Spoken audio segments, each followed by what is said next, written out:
Hello. Welcome back again to the Focus Group. This being your only home that you are ready for. I'm sure you've missed us for quite some time, lakini we are back, hyped and ready to give you the content yenye tunajua mumemiss for some time.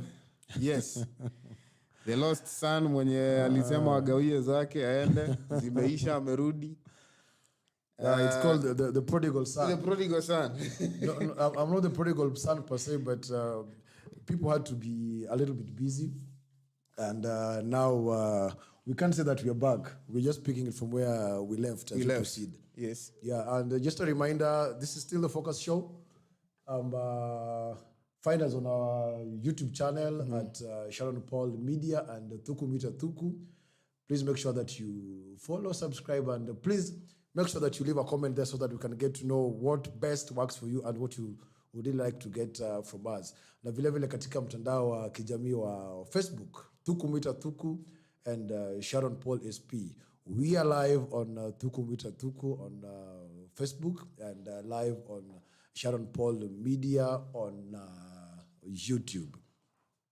Sasa nilikuwa nataka kidogo tu. Unakumbuka kidogo tu.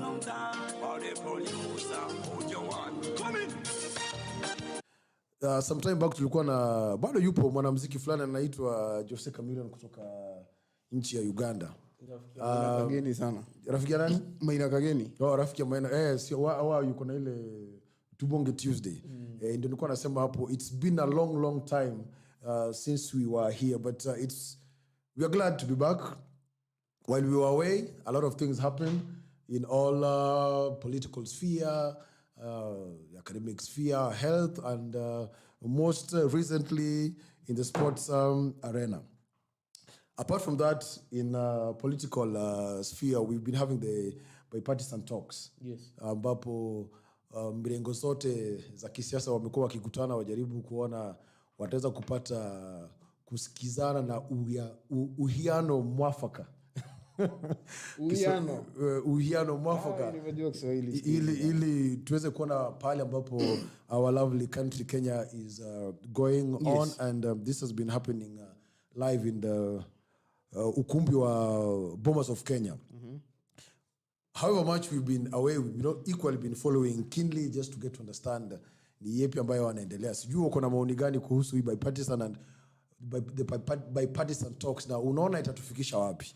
Actually, Bwana Sharon, yes, just to take you back a bit, there's a poll done by, we did a poll with one Mr. Joshua, Infosat, on the bipartisan talks. We've been following them very closely.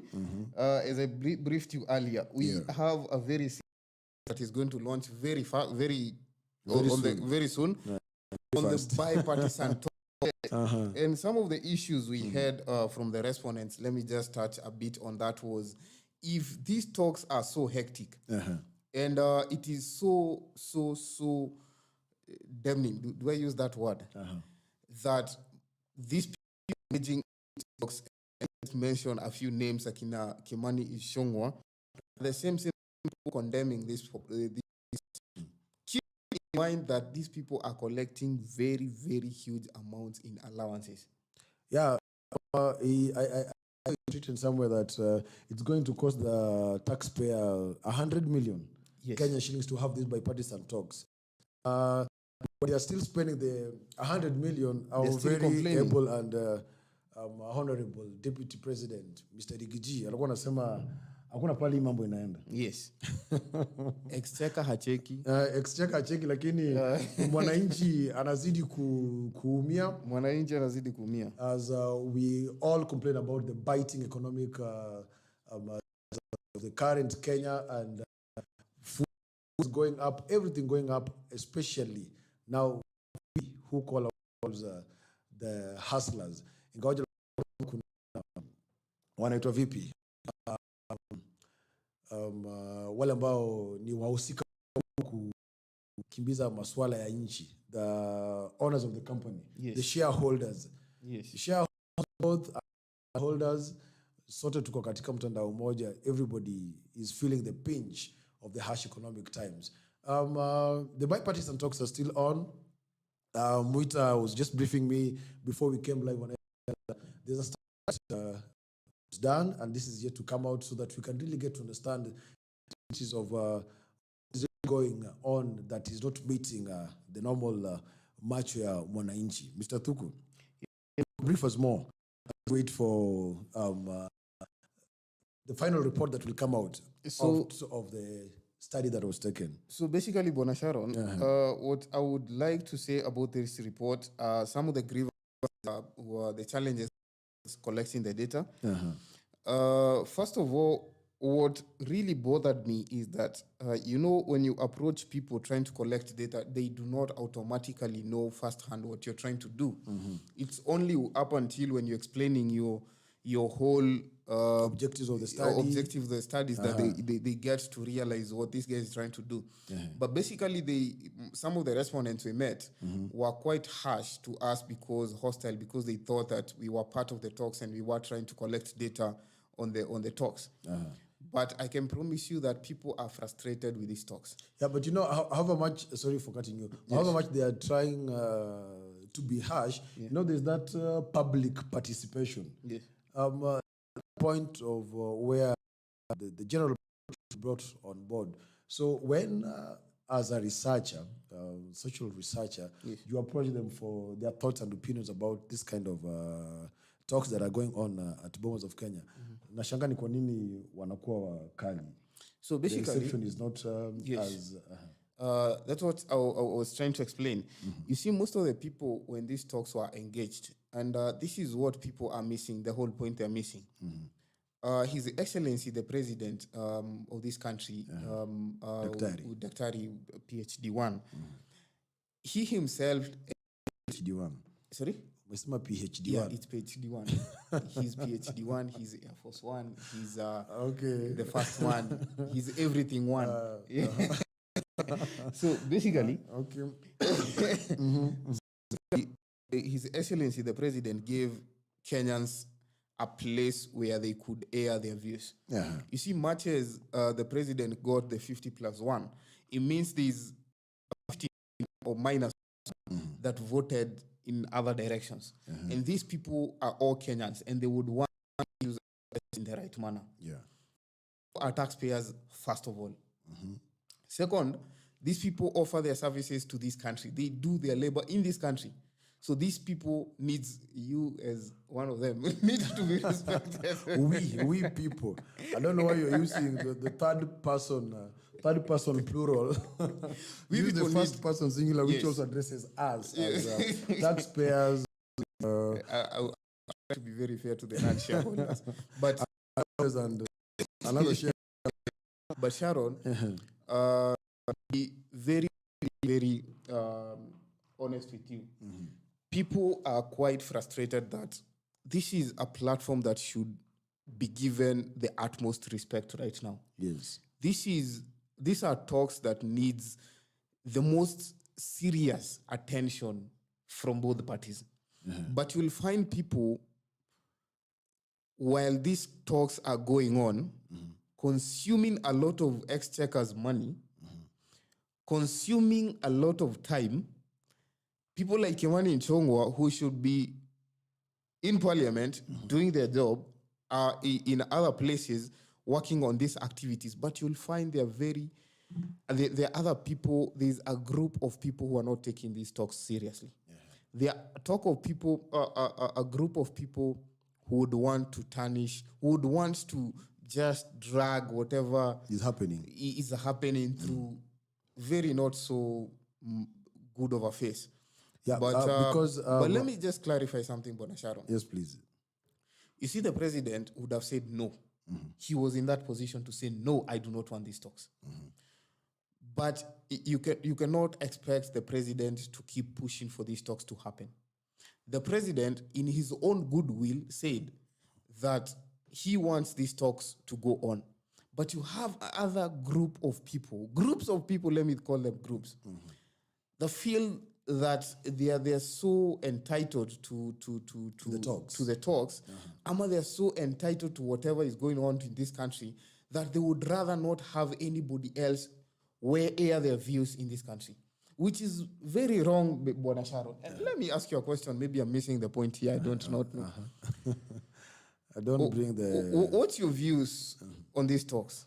Because you're a Kenyan, and I do not know where to classify you. Are you treatment or are you control? When we bring research methodologies and terminologies in this talk, we'll be keeping off a lot of people. Okay. You know, when the bipartisan talks were brought forth, yes, the main intention was, one, to bring people out of yes, and then it was meant to bring a symbiotic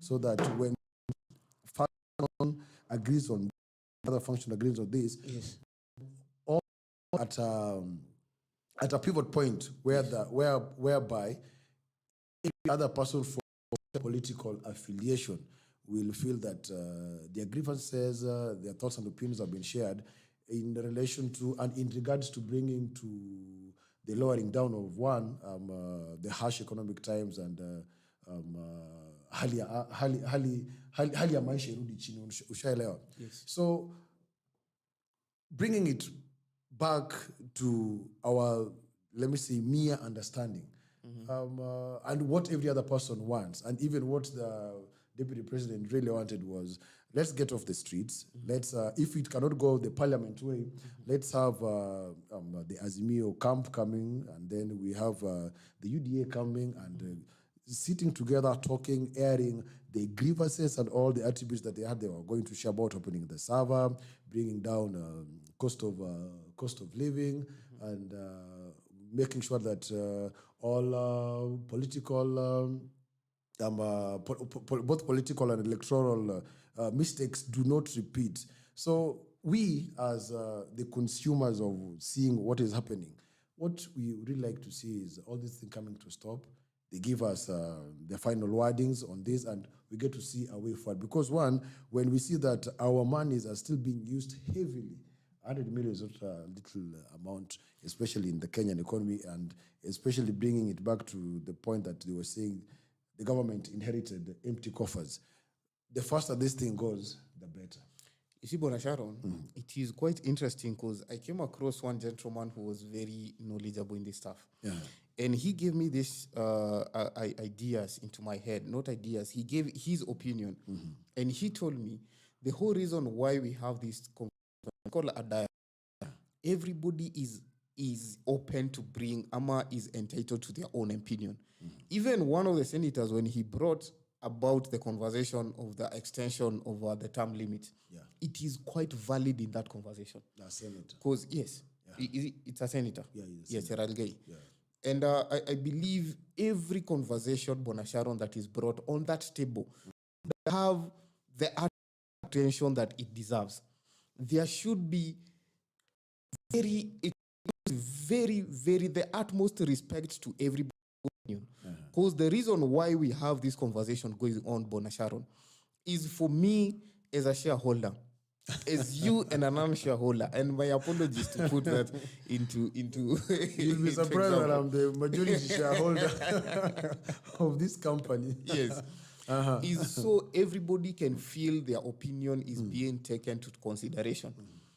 If whomever felt that they lost in one way or the other can feel they won in some way. Because you see, I've told you time and again that I do not believe there is any president that sets his own country to failure. Everybody who takes that mantle and works with it in that house called State House or wherever else, they are set for success. Yeah. Maybe they will want to do something here and there and itafanya wa fail, but I can promise you kila mtu anakuaga with a good intention at heart. Yeah. But you also cannot dispute the majority of people, the other side, who did not vote for him, and they feel that in some way their democracy their right was misused stepped on in the wrong ways. Yeah, was being washed down the drain. And Exactly. I like the way you put it, the majority who did not vote for him. Who did not vote. So basically, in these talks, whatever comes to way, there's no rubbish in this thing. Yeah. Let it come, let it be put in the bucket. Let us have a report, because these people are going to do a report at the end of the day. Exactly. Let us have an exclusive report that says Sharon's affairs, Sharon's opinions were this and this and this. We cannot attend to this because of this and this and this. Actually, as I was saying earlier, the term limit. Yeah. To me personally, I'm not siding, and I know even UDA did a statement and said that is the opinion of one person. But this is the opinion I'm giving. I believe it is a very valid conversation that we should have. Bwana Sharon, do you know, to your surprise, the term limit thing was not thought through well? Yeah, do you know that? It's been a discussion that has been yes, it was not thought through well, because the people who went to Naivasha and sat down and came out with the constitution, it is the only way that it is the only thing in the constitution that was decided, because it was a trend. Hii kitu imekuwa ikifaba happen hivi, so why not? Acha tuendelee hivyo. But here, Bwana Sharon, we are in a generation where we can make decisions with research-based fact. Yes, 5-year term. Why are we having a 5-year term? Why not 10 years? Why not 16 years? Why not infinity, Bwana Sharon? Why not keep a president there? Why not 4 years? Why not 4 years? Why not 2 years? You get my point? Why not 6 months later? Most of these things, when we are pushing for them and we want them to pass, let them pass. And you also feel that when you are on the receiving end, they will be very fair for you. But now when you are passing them, because you are this on the end that is executing, you have to have questions. Just it is one issue that has never been tackled well. And even when the 2010 Katiba was being passed, it is one issue that is still coming out that was never really well spoken about. So getting to the talks of the presidential term, however much the Nandi senator brought it, he says it's his own thoughts and opinion, but majority of the consumers of this information said, we are Litumwa, go and test water. No, you see, Bwana Sharon, let me just hash kidogo. Bwana Sharon, there are things that people do not understand, and these are things I understood only when I got into the ground and started collecting data on this. The talks have faces. There's a point where it's called a dialogue. These people are having a conversation now. Nothing is set on stone. No decisions will be made in that conversation per now. That's why. So if you as Sharon want to say, nataka kila mtu akue na ndevu, that is a conversation that is being put on the paper and having a discussion on that. You get my point? Right now, there is no decisions that are being made in that conversation. What is happening in those dialogues is exactly as the word states. They are having dialogue. It's nitasema nini na Kiswahili? Wakona mjadala. Exactly. Wana discuss. Watu wanapiga simu kupiga simu. Wanaona watu wameenda live. Nashanga na mimi samahani sana. Samahani sababu ya hiyo. Lakini tutarudi pale tena. Yeah, we are live and we're actually using the phones to engage our viewers and listeners whatever. Yeah, so we will be getting back to you by comments, responding to your comments on the live feed and maybe calls. Exactly. After the show. And again, just a reminder, we are live on Thuku Mwita Thuku on Facebook and Sharon Paul Media on YouTube. Please follow and make sure that you subscribe as well, so that we can grow this family and we get to know what you'd like us to bring to you as we are proceeding on with the bipartisan mazungumuzo. Yes. Yeah. So Bwana Sharon, where are we? Nilikuwa nasema hivi. Tukimalizia hii tuende kwa ingine. Hii story hizi isha manake, I think we equally need experts. Exactly. To come on board, to come and so discuss on this. We can really dissect this thing and get to understand it using the layman's language, so that when the talks are going on, there are so many terminologies that are being used, but if we can get somebody who can really dissect it to us well, especially this one that now you're talking about, why can the president go for infinity. Exactly. Yeah. Why not 6 months? but quite honestly, Bona Sharon, and this is a conversation that should be held in this country. I do not understand why we need to stick with 5 years, where we have a very serious talk that is here. 5 years, I do not think it is quite adequate for Kenya right now. Let me not say African countries, for Kenya right now. Because, first of all, elections are quite expensive, Bona Sharon. Let me tell you that. I can promise you that. Elections are quite expensive. Secondly, there is so much uncertainties with what is going to go on post-election. And that is why you see business comes to a standstill a year before election. Every investor, we've been laid off, you know that, because investors were quite afraid of what is going to go on with elections. So a lot of stuff goes to a standstill right before elections. Before, during, and after. And post-election. And this is something I believe we need to look through and say, maybe we should have maybe a 7-year term where we've given adequate time for whomever is put in power to come up with a report, ama to come up with substantial things that we can say, mtu alichukua loan, akatengeneza barabara, na akalipa hiyo loan yeye mwenyewe. Hajaachia the predecessor a loan ya kulipa without development. You get my point? And that is one of the examples I'm giving. I'm not saying because I'm not sure. I'm sure you're going to you've already cocked the gun on this to shoot, but that is one of the examples I've given. Actually, what I wanted to put across just before we continue, this 7-year term, is it a one-off? Unaingia miaka 7 ukiendanga ama you can? It's renewable. There is the threshold of 2 term, sindio? But the one term length should be at least 7 years. 7 years is adequate time to say, Bona Sharon, let me ask you a question. Term ya Uhuru ilianza lini? His Excellency, the former president, 2012. Uhuru, 2012. Saizi ametoka. Kuna watu walikuwa wanaona hiyo itaisha. 10 years is over. That is 2 terms.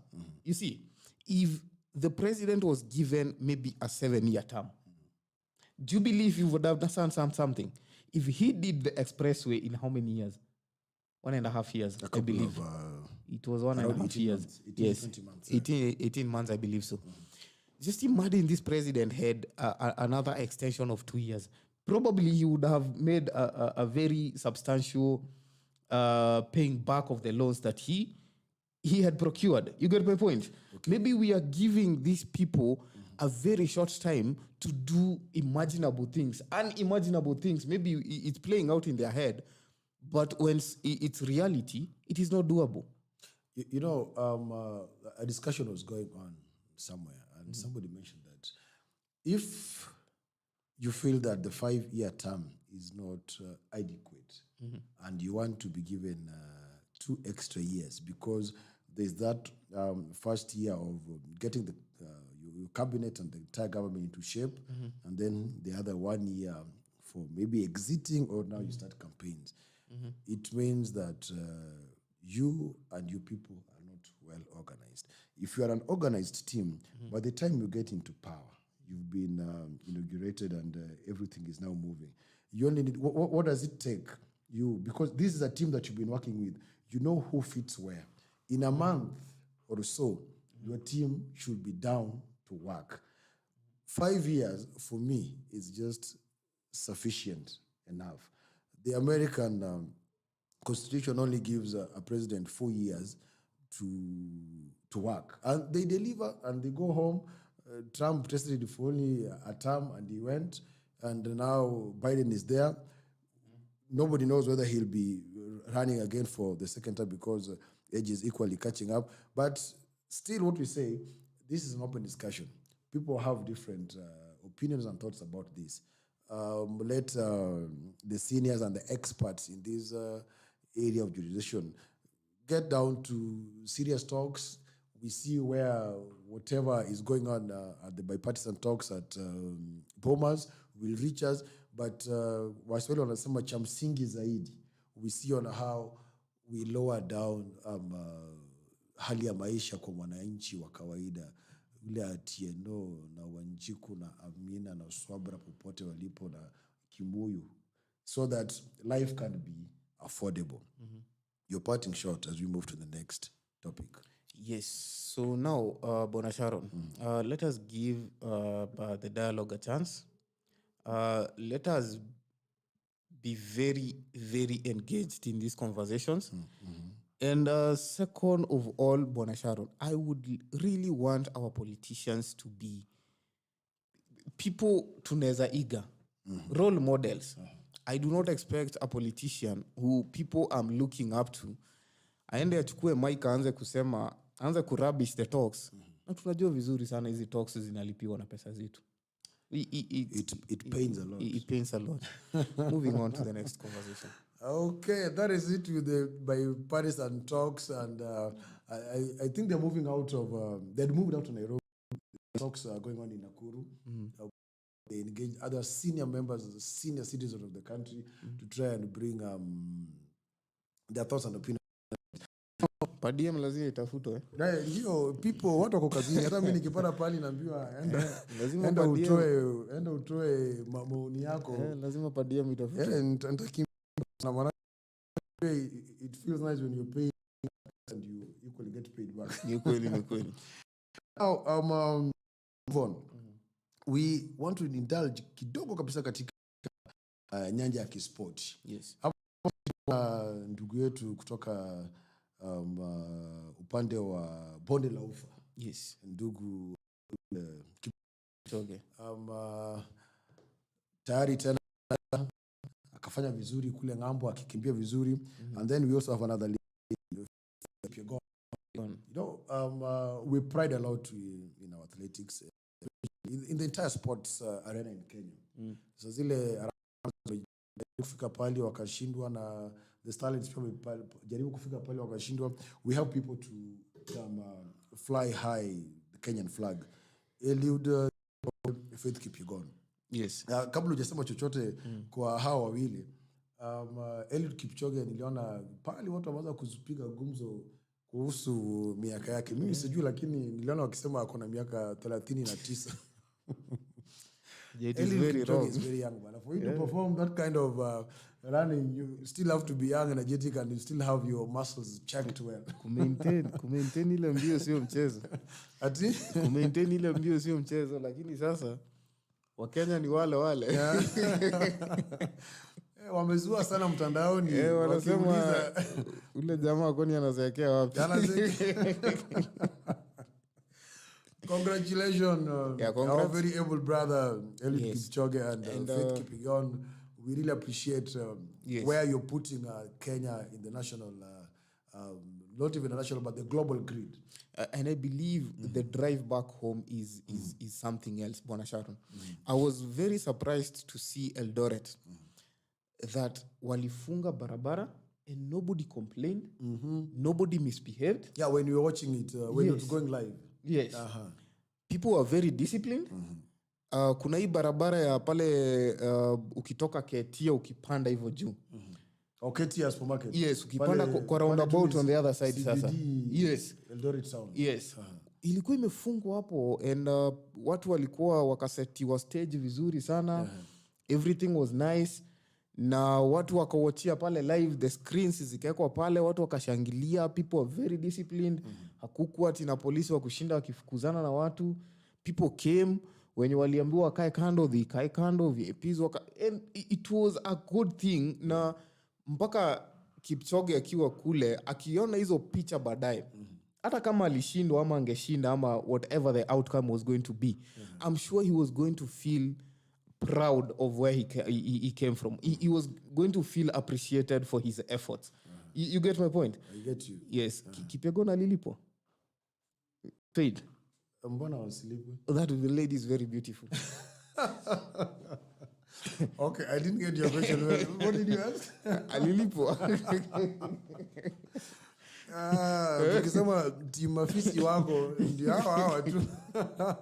Let me just appreciate some few people here. Yes, please. I'm going to appreciate one of my cousins, anaitwa Mr. Maina Amos. Shukran sana Maina Amos popote ulipo. Yes. Bwana Eric Munyao. Munyao nimemwona hapo. Yeye kijana mzuri sana pale. Nduka Davia Mondo. Yeah, kijana kwa ball trade. let me just make you laugh kidogo. Kidogo pia nimeona wakili Zaki Odegi. Wakili nimeona pia amejoin pale Zaki. Karibu sana, ndipo tuko tu katikati ya mazungumzo bado tujiana mbali. Yes. Yeah, and I think is one of the guys that we really need to bring on board when we are dissecting these things of the political arena. Tueleze sana ni nini iko ndani ya hii katiba yenye sisi the layman labda kidogo hatuelewi. You wanted to tell me something? Bwana Felix is also in.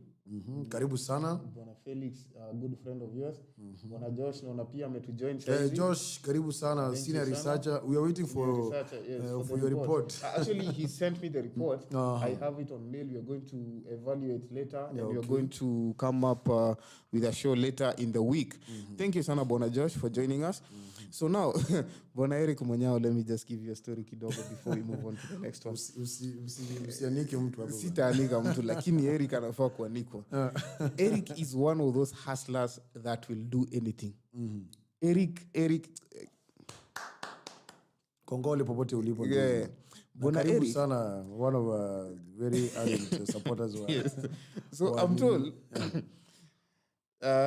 some of our data collectors some time back wako pale Saika waki-collect data. I do not know if you remember, there's a project that used to run some time back. What do you call the magazine? What do you call this magazine? What do you call it, this magazine? There was the educative magazine that used to come kitambo kidogo. Ile footballers. Oh yeah, I remember. It was inside one of the dailies. Yes. I remember it. So now, the data collectors, wanatembea, there was this movie shop. It was either movie shop, salons, barber shop, or those entrepreneurs. They used to be given checkpoints kama vile unaona M-Pesa ziko ndani ya biashara zingine. So this youth used to go to this Mashujaa. Mashujaa. Yes. You really thought it. Yes. They used to set up these collection points for these magazines in these businesses zenye ziko mtaani. So Saika, because of its diverseness in activities, you have football clubs, you have water views, walikuwa na a shop specifically for Mashujaas. So these are collectors are going around looking for this shop.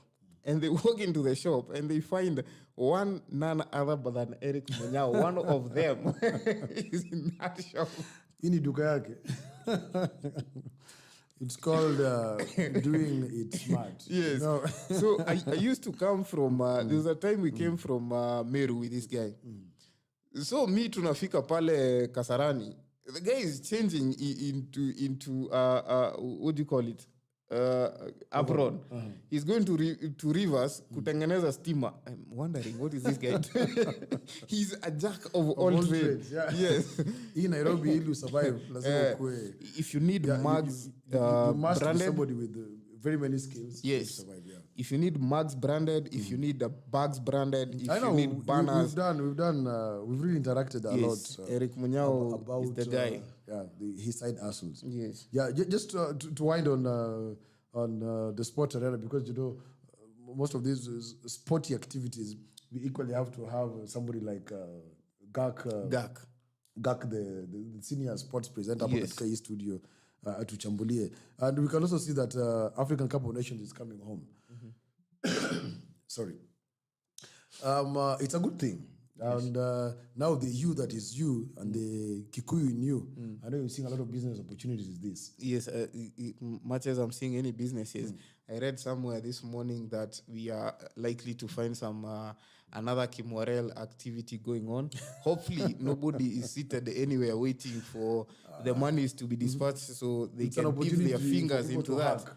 Yes, on the flip side, where now we see it as a better thing. And it's very disappointing because I was reading. I was reading. We understand. I was reading a post of Matamuchi ya Chida. I was reading on one of our waheshimiwa's post, Langatawan, that is Mheshimiwa Felix Oduor. Excuse me. Now he was, let me say, complaining. He was complaining of how we are not fully packed for this thing. This is a comment you would expect from someone like me, Thuku Mwita with nothing, not Mheshimiwa, not nothing. But these are comments you do not expect from a Mheshimiwa. You really do not expect a comment from a Mheshimiwa stating that we do not have enough financial muscle to pull this, enough 5-star hotels to host this thing. I would expect a Mheshimiwa to be actually giving it a positive vibe. Yeah, giving a positive vibe. You see how our president goes to the States. Ukisikiza venye anaongea about Kenya unaweza sema Kenya ni binguni kidogo ilikuja it's a little heavy in Africa. He sells his country with a passion. Anajua vizuri sana hapo hakuna kitu, lakini if you've ever listened to his excellency venye akona huko nje, he sells this country with a passion. But today I was quite disappointed to read that post with from Mheshimiwa Jalas. And you know Jalas has a very huge following, even outside. 01. Yes, he has a very huge following even outside. So it is not a comment that one should make when he's a Mheshimiwa. I believe he should be selling this country in a more positive way. Acha wakuja wapate vibanda. Lakini tusiwaambie mtakuja kupata vibanda. Ndio. Let them come. Wakuje wapate vibanda, wakuje wapate mboga wakuje wapate nani, but let us not sell our country short as it is right now. We know we do not have those things, but let them come. Si ndio? Unajua pia kwa kuzungumza kwake, maybe there are some things he knows that we don't. However, I felt maybe it was a little bit too early to share that out. To share that. Maybe he ought to have left it to trickle in at the best time. Now, that is sports. We've seen Kipchoge, Eliud Kipchoge, Faith Kipyegon. Ndiye alilipwa kama kuna namba yake ya simu unaweza mtafuta. Inaweza taka hiyo namba sana. Utapata ya kwamba tayari akona mpoa wake. AFCON is coming home. Let's celebrate and make hay out of this. Now, there's a topic that I also came across just the other day. You know, in our lifetime, you'll already see that this is just a little bit into relationship matters. And actually, whatever that was being talked about was how healthy or unhealthy is relationship in the places that people work, in our work environment. Because utapata mwalimu ameoa tu mwalimu, daktari ameoa CEO fulani, banka ameoa banka. Ni kidogo tu utapata somebody working in maybe in one sphere has gone out to look for maybe somebody like a banker now. What you mean is the tree doesn't fall far from men we tend to zero graze. Kwanza siku hizi bwana nguvu imeisha. Unataka wewe unafanya bank pale Ludhuli, unataka kutoka hakuna bank Ludhuli. Unafanya bank pale Moyaveni, unataka kutoka Moyaveni unaenda kutafuta daktari fulani uko juu. So you just gather what is around. You just gather what you have within your immediate radius. You make it due. Yeah, of which it had both sides of the coin. Some people are saying it's good. Some people are saying some nitty-gritties that you're in the same office, working together, umelikosana kwa nyumba, you have to drive in the same vehicle going to the house. Sijataja Lulu la Rashid, lakini I think there is a special... Unataka shida. Mimi naona unataka shida. Unatafuta shida. When it reaches that kind of that level of now professionalism and seniority, you see, now mtu atakuwa tuna gari yake, hata kama mlichokozana kwa nyumba, everybody is driving kwa gari yake anaenda kazini, mnafika pale ndio umefika saa moja za usiku, mnasema haya karibu katika makala ya habari hizi. All you need to be smiling, you see. You seem to be circling back to the same couple because you've mentioned some more. I was just giving a random example.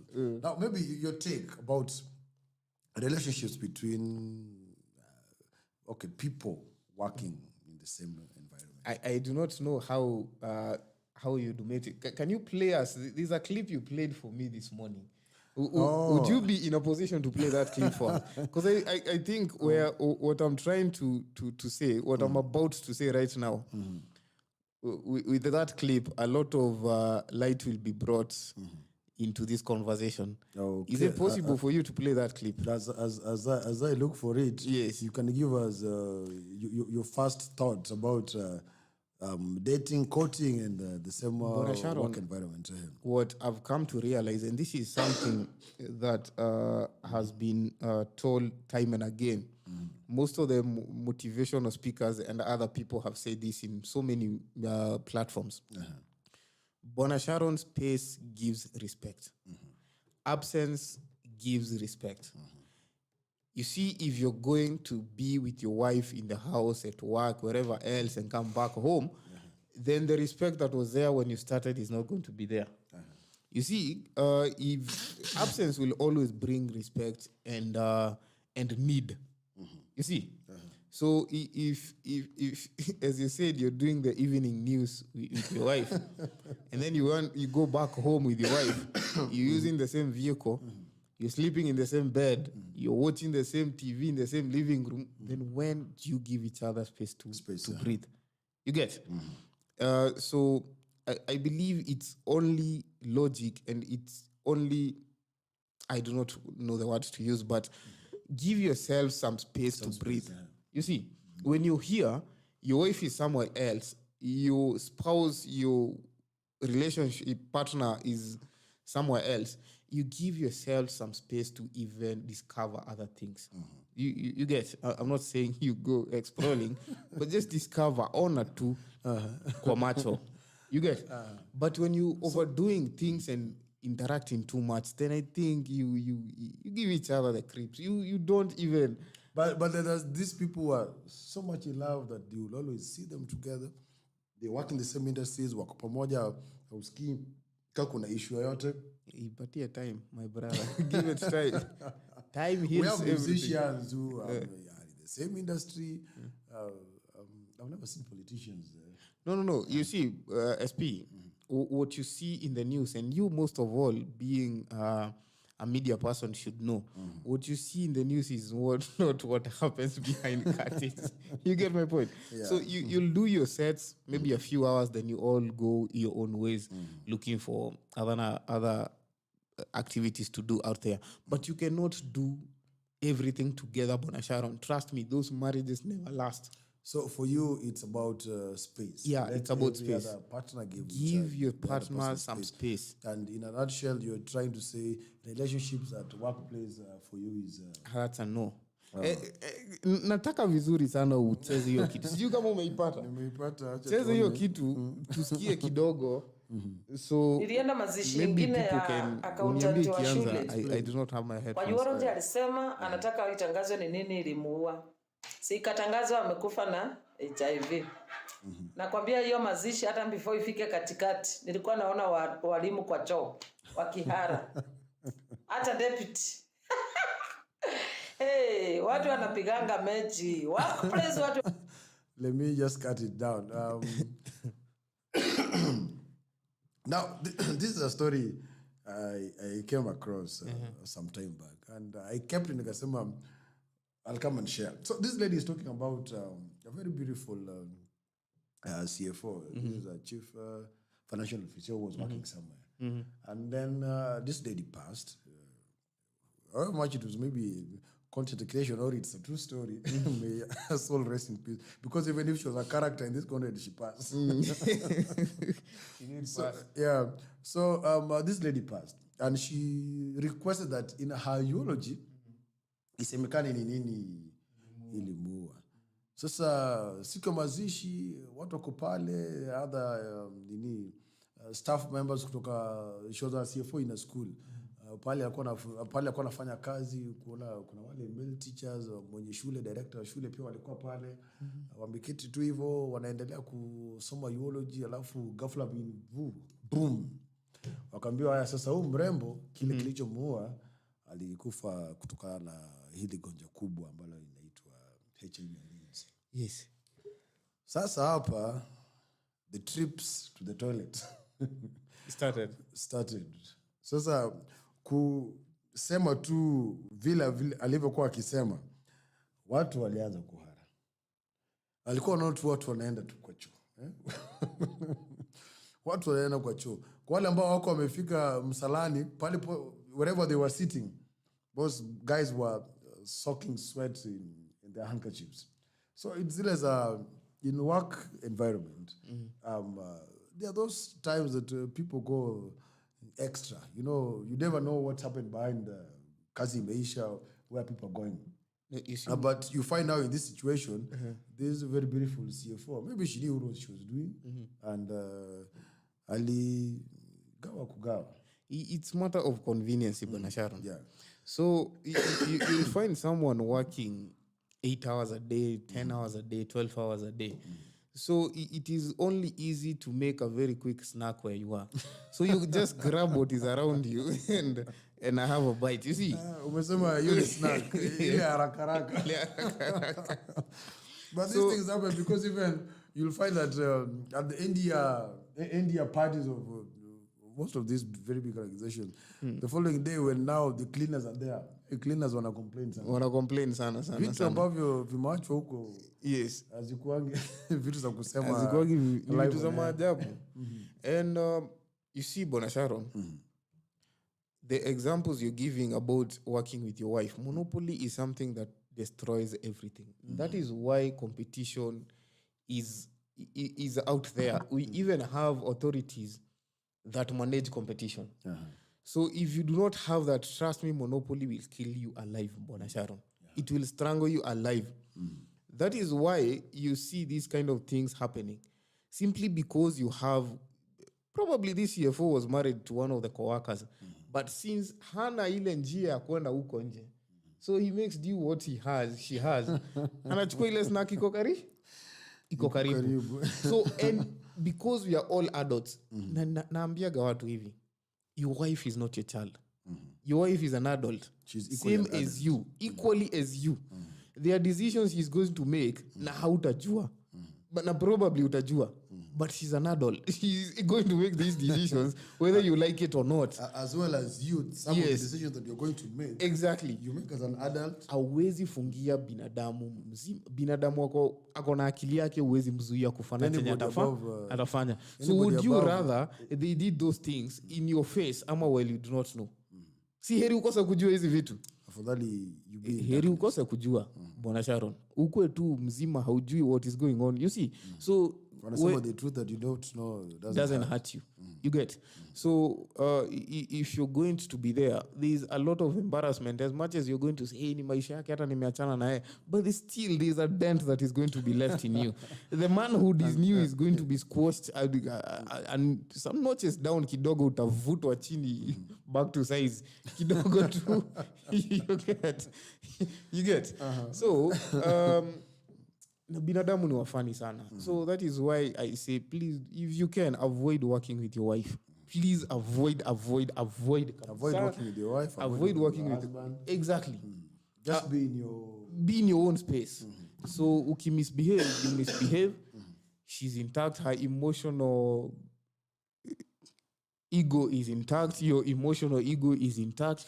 But nobody is hurting the other. Won't you be feeling like now I'm watching over her, I'm keeping her safe, you know these flats that take place in our work environments. They always say that in every other office, you'll find this one person that is really tickling your spouse more than akiona message yake and he could check.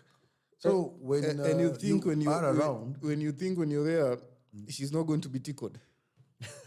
My friend, why are you addressing me? It is not me. I'm just giving it a general public overview. It's gotten to you already. No, you're using. I'm using you the second person. You are addressing address of viewers. My viewers. Our viewers. Our viewers. Yeah. Bona Sharon. No, you say, however much you're there, there will still be somebody who will be tickling. Let me tell you something. And please take this to note. It does not matter if you're there few inches from her. If you're there holding her hand the whole day, if she wants to be tickled, she will be tickled by whomever eggs. And please, let's not just Whomever refer, pleases her. let's not just refer to the girl child. We can equally To the boy child equally, not the girl child. Please, this is with equal measures. So if your man, if your woman wants to misbehave, if they want to do anything, they will do it. And this is why I'm telling people, please do not go stabbing people or killing people. Because it does not matter how many times you stab them. If they want to do something, they will do it. Even if Buddha, police them. If hata ukiwashika mkono ushinde nao, my friend, atamtumia text tupatane pale nyuma. Utaenda naye kwa washroom. Mimi uzuri tangu tuanze kufanya kazi hapa naona tu ni wanaume tupu. Which Pia does not really spice, you know. Every other day when you wake up in the morning, there's not they call them the office girlfriend, the office boyfriend. Kuna tu ile kitu na kusema hey, it's Monday when I'm going to see so and so. Lakini hapa kwetu bwana unaingia mwana kufungulia mlango mwanaume. Utapata pale kwenye control room, in production room. Sisi ambao tuko hapa. Najua hiyo story pia, if you feel that you can avail yourself to help us spice the focus group by having an extra gender here. Tafadhali. By then, there's a time I saw you trying to bring something very unique to the show of the lady thing. What happened? It's still in the pipeline. The associate that we are talking to had a little engagement, but I think she should be getting back to us in regards to having on board. And pia kidogo najua tulikuwa na pilika mingi za kujaribu kuona vile tunakimu maisha. You've been away, you know. Sipio umetembea bwana. Ni kujaribu kujenga nchi. Yeah, you've been away. I've been equally involved in other activities, but we are glad that we are back. This is the focus group. Tupate pale katika mtandao wa kijamii at Tuku Mwita Tuku at Sharon Paul SP. That is our Facebook handle. That's where we'd always go live. And even if we haven't recorded productions, we'll be posting them there. And at Tuku Mwita Tuku as well. And Sharon Paul Media on our YouTube channel. Yes. Once you're there, please follow us on Facebook, subscribe on YouTube. We really appreciate for all those who have been there with us, and the very many times that people have been asking, Hari Tuku walienda wapi? Greetings from Kisumu Dala and Homa Bay Pacho, from Jacko Unda and Daktari Ken. Wanaulizia sana, you know, they call you Hari Tuku. Hari Tuku. Me niko around. We spoke with Ken sometime. When was it? The last time we were with you, I think we spoke with Ken. Yeah. Yes, they both called. Yeah, they both called, yeah. Tunakuja. Lakini, are they in Homa Bay ama Kisumu? Those are my boys from Homa Bay, but they hustle. They hustle in Kisumu. They hustle in Kisumu. Nakuja very soon. Yeah. Nakuja sana huko tutafanya mambo huko. So maybe just to get a parting shot as we come to a close of our show today. It was a reintroduction of the focus group. We've been away for some time and we are glad to be back. Mr. Tuku. Yes.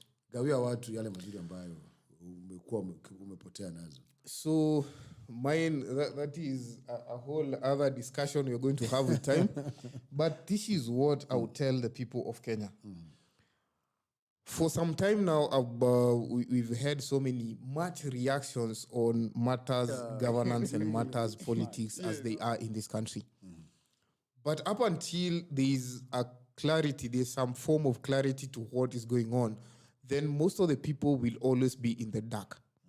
So Kenya, as we know it, there's this thing called the dialogue, that is the bipartisan talks.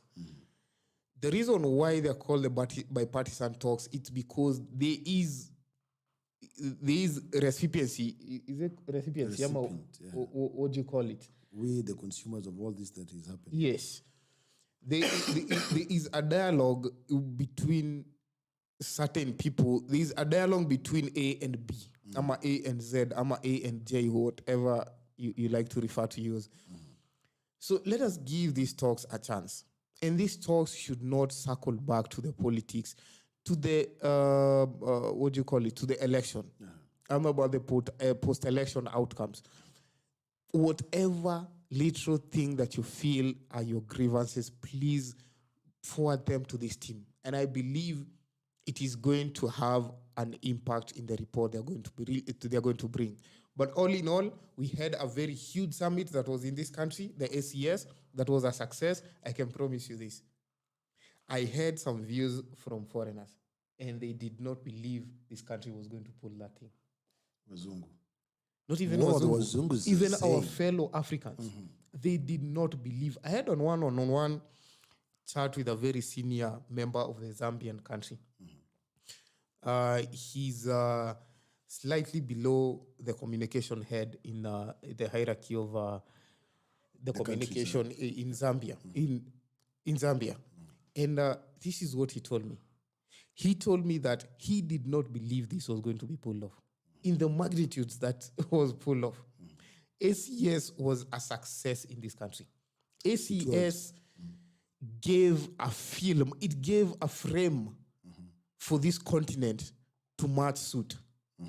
I can promise you that whatever you're going to be seeing following subsequently in this continent, it is going to be a reflection of what you saw in the ACS. ACS was a success. ACS was something that was planned to the core. ACS was, but I can promise you this. We set a standard in this continent that is unmatchable, even in the West, even in the East, even wherever you're going to go. People, countries with resources, has equals in our mini that we could pull that off. Okay, that was about the African climate change summit that was taking place in Ukumbi wa KICC, I think 2 or 3 weeks ago. And you know the funny thing? KICC was just a host of the main event. But there's a lot that happened across this country that people never got to see. And that is why I'm telling Kenyans, please keep in touch with your politics. Keep in touch with whatever is going on, is happening in this country. Because most probably, people in Naivasha, people in Nakuru, people in Nanyuki, people in, not Homabe, Kisumu, never got to know there were activities that were going on in their own backyard involving the ACS. They were there. It was a whole magnitude. There was a website. There was what communication was streamlined to the mpaka pale chini kwa ile kidole kidogo ya pale chini. So if you took initiative kidogo to follow up, trust me, you would have seen the amount of effort that was put into this thing. Me, I'm out. Okay, this has been the focus group on the tarehe 3 mwezi wa 10 na zimekatika dakika 23 ndani ya saa 9 za jioni. Tunasema shukrani sana kwa kukuwa nasi katika muda huo wote, na tukimalizia tukingoja pia kuona by the way, before you fold this, Bwana Sharon, let me just ask you kidogo. See, maybe you give just an education kidogo of what goes on in this show, because there's a lot of people who've I had some questions mahali nilikuwa nimeketi, and people did not quite understand what we do in this show. Besides the humor and besides the random stories, maybe you tell people what exactly was intended for this show. Okay, the Focus Group is an online talk show that Mwita, Tuku Mwita, and Sharon Paul always bring to you as our viewers. Our intended objective, especially for this show, is to keep you enlightened in matters education, matters health, matters politics, of which we always talk a lot about, matters going around sports, and any other trending issue that is there to be discussed about. However much we continue with our discussions, we always try and touch on other topical issues that will bring education, information to our viewers, and break it down so that we can understand these things at the layman's language. We have been doing a background study on most of these topics that we bring to you, because every other topic that we discuss has been done an in-depth research. We have vast experience on social and market research, which help us to understand the dynamics of the topics that we bring to you, and what the society needs to hear, and what we need to bring to you. And that is why we always request you to follow us and subscribe, and you let us know what topical issues you would like us to bring to you, so that we can indulge in that, do a research on that, and we bring you the report. Keep following us so that we can continue to grow this show into a family show that will be educating you and keeping you informed about all the topical issues that we share in this society. Maybe if you can just add on something before I close this with a very nice song that somebody requested me to play for them. Niko sawa? Mimi niko fiti kabisa. Niko fiti. Waekeza wimbo kidogo. Nilikuwa nasema ni dakika 26 sasa zimegonga ndani ya saa 9 za jioni, na bwana director sijui ameondoka, lakini tutamalizia tu hii nikituma shout out. Ulisalamia Mrs. Mwita. Please fikisha salamu zangu za dhati kwa Mrs. Mwita. Nimekutana na yeye jana, we had a very heavy lunch. Thank you so much, ma'am, if you're watching us wherever you are. She's watching. She's actually watching. Yeah, she normally watches on YouTube. Hana Facebook kidogo. She watches on YouTube. She's watching. I can see her calling and sending messages. She's live watching. Yes. As well as special greetings to Lilian wherever you are. Tukikuja ngambo ingine, all our friends and fans wherever you are, tunasema shukran. There's one guy called Jacobi, ama unaweza Kobi. Wherever you are in Maraland, you also are very keen fan of this broadcast, as well as our very lovely friend Lady Golda, of which I'm playing this special request to them.